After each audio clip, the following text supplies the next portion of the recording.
tahun 1931 di Kabupaten Franklin, Virginia, ada 3 orang bersaudara yang dikenal dengan nama Bonduran Bersaudara.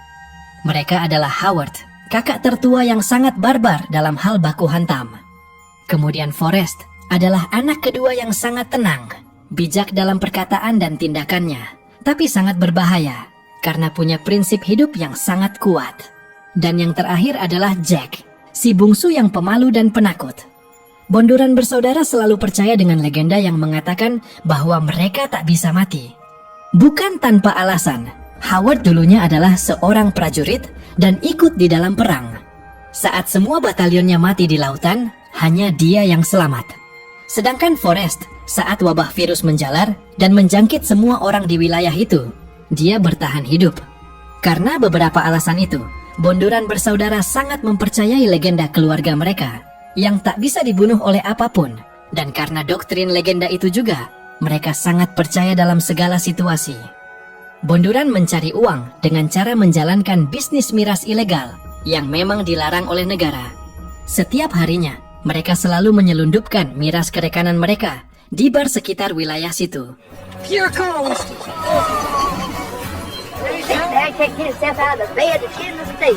Suatu malam, mereka mengantar miras ke sebuah bar. Forrest dan Howard berjalan masuk untuk bertransaksi, sedangkan Jack disuruh untuk menjaga mobil mereka di luar. Saat itu tiba-tiba, beberapa preman datang dan menodong Jack dengan pisau untuk meminta uangnya.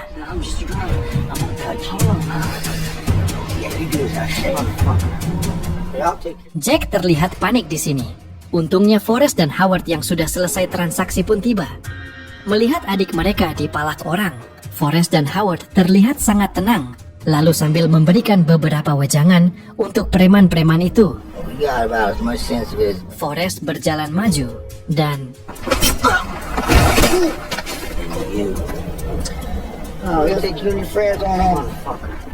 Bonduran bersaudara pun kemudian melanjutkan perjalanan mereka ke sebuah bar. Di sana, Jack melihat seorang gadis, dan Jack pun terlihat menyukai gadis bernama Bertha ini. Howard memberitahu kalau Bertha adalah anak seorang pendeta di situ.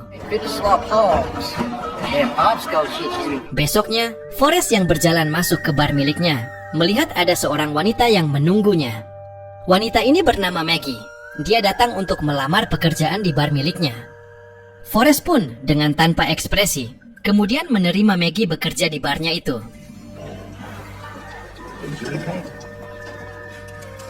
Forrest dan Howard yang terlihat sedang santai di bar, tiba-tiba didatangi oleh sheriff bernama Pete. Ternyata Pete datang untuk mengenalkan seorang deputi khusus pemerintahan yang bernama Charlie. Dia tidak datang sendiri, tapi bersama seorang pengacara bernama Wardell. Mereka datang dari kota Chicago untuk membuat kesepakatan baru tentang miras ilegal yang dijual bebas di situ. Ya, ini semacam jatah preman, supaya usaha menjalankan miras bisa bebas melewati semua kabupaten tanpa hambatan.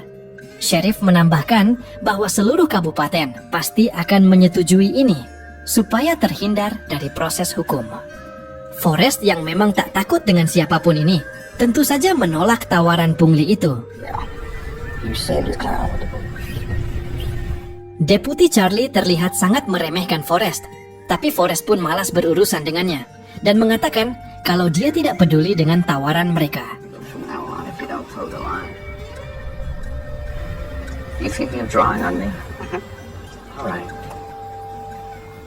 Di tempat lain, Jack yang sedang mengangkut barang tiba-tiba berhenti.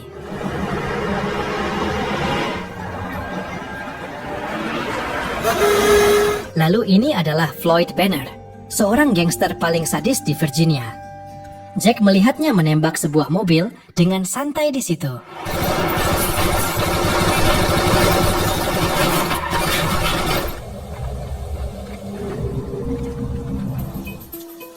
Jack kemudian mengambil selongsong peluru dan membawanya kepada teman baiknya yang bernama Cricket. Malam harinya, semua pebisnis miras berkumpul dan membahas tentang kesepakatan baru yang ditawarkan deputi khusus itu. Mereka pun khawatir nanti bisa ditangkap atau didenda jika tidak menerimanya, karena peredaran miras memang dilarang negara. Di sini Forrest berkata bahwa dia tak akan tunduk pada siapapun. Dia pun berjalan pergi dan meninggalkan mereka. Sheriff Pete dan Deputi Charlie yang sedang sarapan pun berdiskusi. Di sini Sheriff mengatakan kalau Forrest berbeda dari orang-orang biasanya.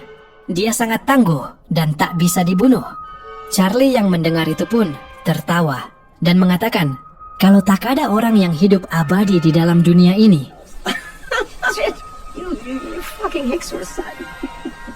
Setelah itu, Charlie mengunjungi rumah Cricket.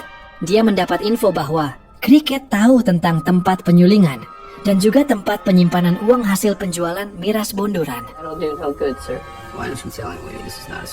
Saat sedang menodong Cricket, Jack pun datang dan mengatakan kalau Cricket tak tahu apa-apa soal itu. Charlie yang baru tahu kalau Jack adalah salah satu bonduran bersaudara pun menghajarnya habis-habisan.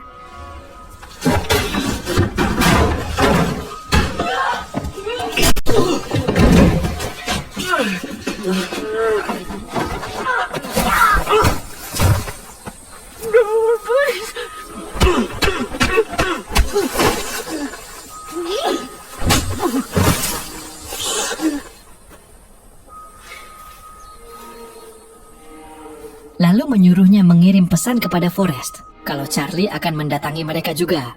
Jack pun pergi ke bar dan bertemu Forrest di sana. Namun Forrest bukannya membelanya, tapi malah menasehati kalau dia harus kuat dalam menjalani hidup yang sangat keras ini. Jack pun berkata bahwa dia tak bisa baku hantam seperti kakak-kakaknya. Makanya dia selalu terlihat sebagai seorang pengecut. Tapi di sini Forrest berkata bahwa kita sebagai manusia harus punya rasa takut, karena kalau tidak, maka kita tak berbeda dengan mayat. Mempunyai rasa takut adalah hal yang wajar, tapi kita harus bisa mengendalikannya. Keesokan harinya, Forrest yang sedang santai menikmati kopi pun didatangi dua orang sheriff untuk menyampaikan pesan dari Charlie. Tiba-tiba Howard keluar, dan inilah yang terjadi.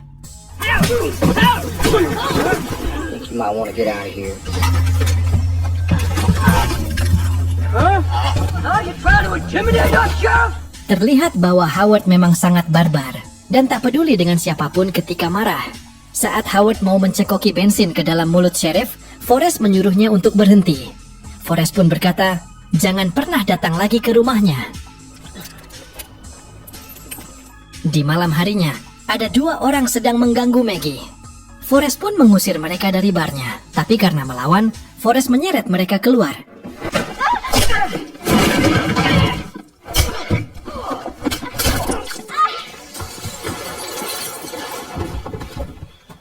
Maggie kemudian mengobati Forrest yang terluka karena baku hantam barusan. Setelah itu, Maggie pun pamit pulang. Di sini sebenarnya Maggie sudah memberi kode bahwa dia menyukai Forrest. Hanya saja, Forrest yang memang dingin ini kurang peka pada kode-kode Maggie. Saat Maggie pergi, Forrest melihat kap mobilnya terbuka. Dia pun pergi untuk memeriksanya. Tapi tiba-tiba...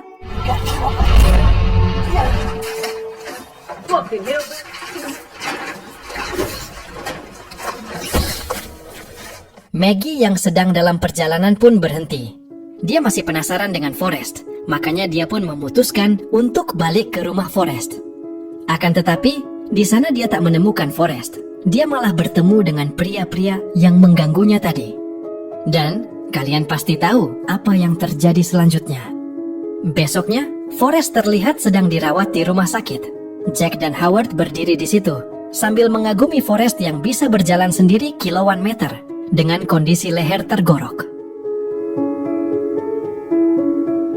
Tak lama kemudian, Maggie datang dan mengatakan kalau dia akan pergi dari kota itu.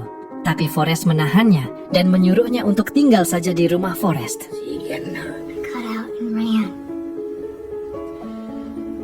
Di tempat lain, Jack mengatakan pada Howard kalau ada orang di kota yang mau membayar miras mereka dengan harga tinggi. Jack pun meminta izin untuk mengantarnya karena Forrest masih dirawat. Howard tentu saja tidak mengizinkan adiknya ini karena dia tahu kalau si pembeli itu adalah Floyd Banner, si gangster sadis itu. Namun Jack tetap bersikeras untuk pergi.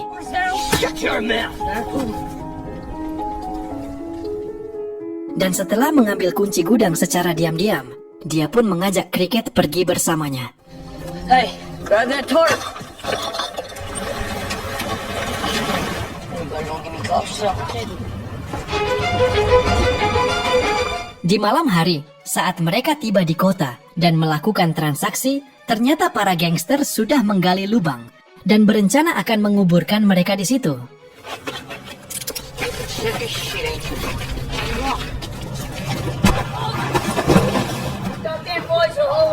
Saat Floyd Banner dan anak buahnya hendak menembak Jack, dia pun memberitahu namanya.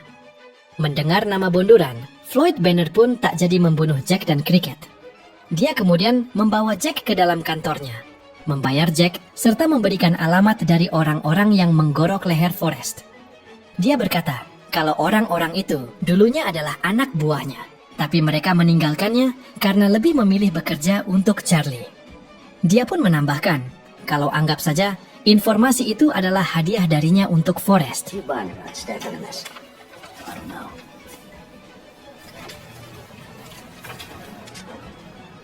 Setelah Jack dan Cricket pergi, Floyd langsung mengeksekusi anak buahnya yang menangkap Jack tadi. Karena gara-gara dia, hampir saja membuat Floyd berurusan dengan bonduran bersaudara. Jack yang tiba keesokan harinya, langsung memberikan uang hasil penjualannya. Dia berharap untuk mendapat pengakuan dari kedua kakaknya, yang selama ini selalu menyuruhnya untuk tinggal setiap kali ada transaksi besar. Jack juga memberikan alamat yang diberikan Floyd kepada Forrest. Jack yang mendapat uang komisi dari penjualan besarnya langsung membeli hadiah untuk diberikan kepada Bertha yang saat ini sedang didekatinya.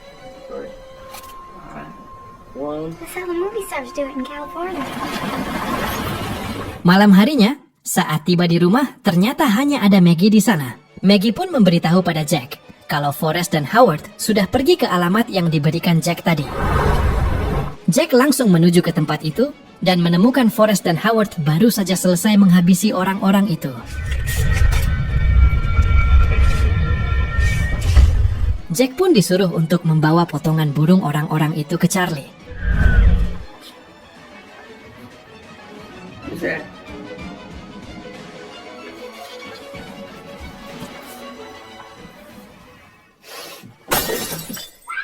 Semua pebisnis miras pun akhirnya tunduk pada Charlie, karena mereka tidak mau terlibat masalah hukum. Salah satu sepupu Forrest yang melawan pun disiksa dengan sadis. Mereka menyiram tubuhnya dengan aspal panas, lalu meletakkan jasadnya di depan rumah Forrest.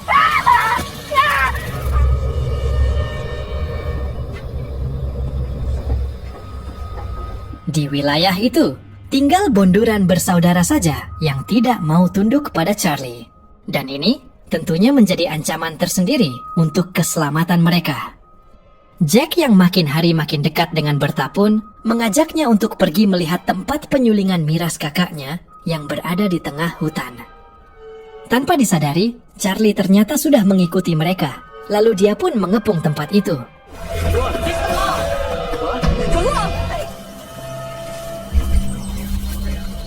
Jack menyuruh Cricket untuk membawa Bertha pergi dari situ. Sedangkan Howard yang melihat Charlie datang dengan anak buahnya, langsung bersiap untuk menyambut mereka.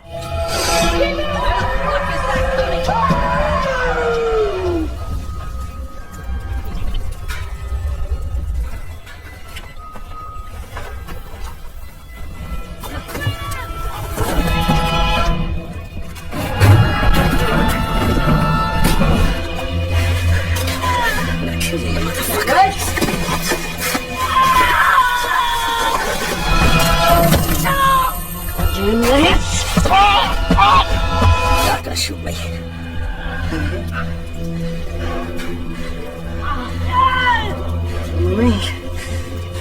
Karena anak buah Charlie sudah mengepung tempat itu, Jack dan Howard pun kabur, sedangkan Cricket dan Bertha tertangkap.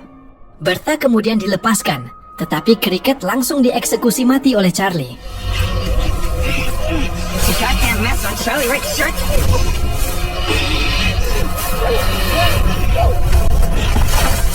Setelah itu, Charlie dan anak buahnya pun membakar tempat penyulingan itu. Sesampainya di rumah, Forrest memarahi Jack karena sudah menyebabkan kekacauan itu. Jack meminta maaf karena sudah membuat penyulingan Forrest terbakar. Mobil Forrest pun ditahan dan uang Forrest hasil penjualan sudah diambil. Disinilah Forrest mengatakan pada Jack bahwa ini semua bukan tentang uang, tapi tentang prinsip hidup. Howard berjalan masuk dan memberi kabar kalau Cricket ditemukan tewas. Jack yang mendengar itu pun menjadi sangat terpukul. Dia sedih karena satu-satunya sahabatnya yang tak pernah berulah itu malah tewas karena kecerobohannya.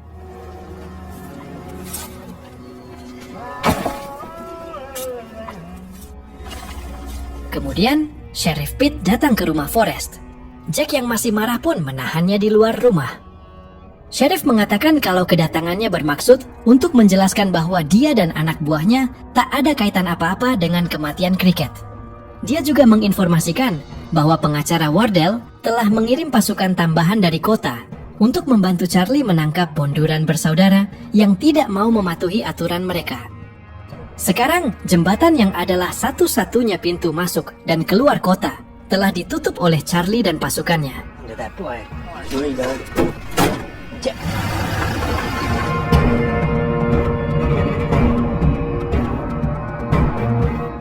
Tanpa menunggu lama, Jack langsung mengambil senjata dan pergi ke arah jembatan itu untuk mencari Charlie. Forrest dan Howard pun menyusulnya karena khawatir Jack akan berbuat hal konyol. Warga yang melihat bonduran bersaudara pergi ke arah jembatan langsung mengikuti mereka.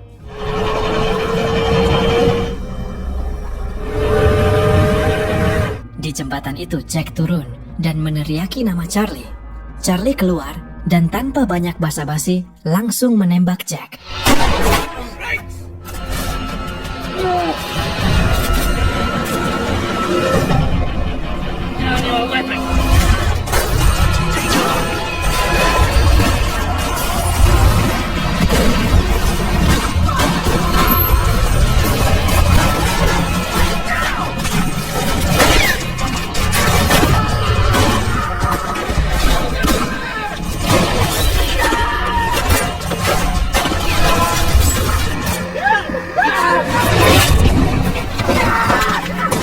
Keadaan semakin tegang saat semua warga datang dengan senjata lengkap.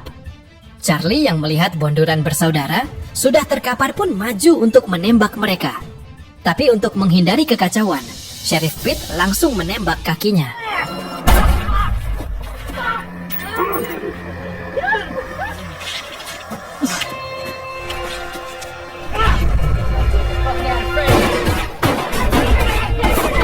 Melihat Forrest yang terjatuh, Jack langsung mengejar Charlie dan diikuti oleh Howard.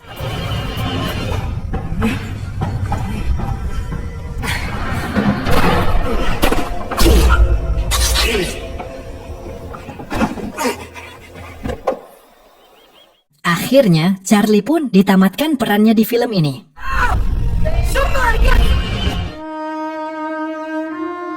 Beberapa tahun setelah kejadian itu, keluarga bonduran sudah terlihat berbeda.